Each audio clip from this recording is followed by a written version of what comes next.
Shalom dan selamat pagi kepada saudara-saudari yang dikasihi dalam Tuhan. Pada hari ini saya akan menyampaikan sebuah renungan yang bertajuk Tuhan menolong kita hingga ke garisan penamat. Ayat inti dalam Mazmur 145 ayat 14. Tuhan itu penopang bagi semua orang yang jatuh dan penegak bagi semua orang yang tertunduk. Renungan kita kali ini menceritakan tentang seorang lelaki yang bernama Anthony Derek Redmond. Anthony Derek Redmond adalah bekas atlet lari Inggris. Dia memenangkan beberapa pingat emas di setiap pertandingan.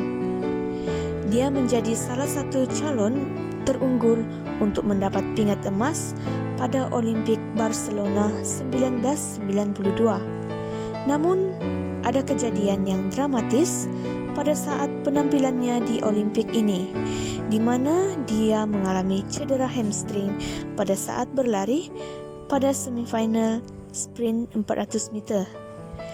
Dia sempat memimpin dalam perlombaan itu, namun menjelang 250 meter dari garis penamat, sakit pada hamstringnya berulang.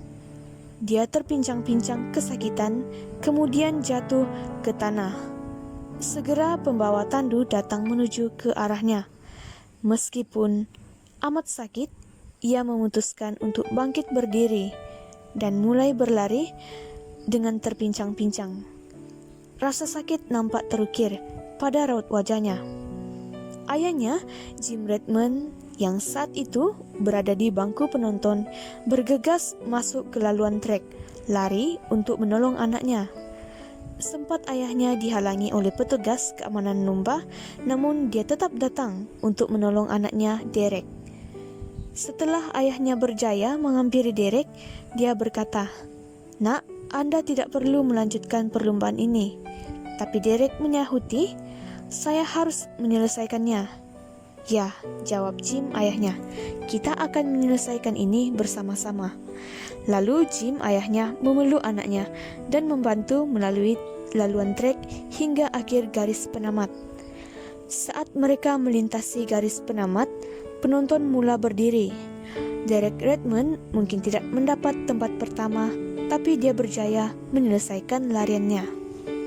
Perjuangan Derek Redmond tahun 1992 di semifinal ini menjadi salah satu subjek dari The International Olympic Committee's Celebrate Humanity video.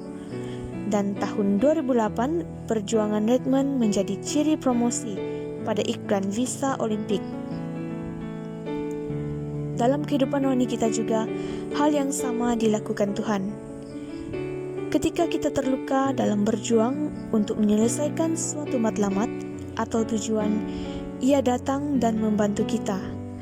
Tuhan ingin kita menyelesaikan matlamat dan tujuan dengan keadaan kuat. Karena itu, Tuhan mengasihi kita. Selalu ada kesulitan-kesulitan yang kita hadapi dalam pencapaian matlamat dan tujuan kita. Mungkin kesulitan-kesulitan itu dapat membuat kita terluka dan jatuh terkapar serta gagal menjadi nomor satu. Tapi bukan berarti kita harus menyerah. Tapi bangkitlah, kembali selesaikan matlamat dan tujuan itu.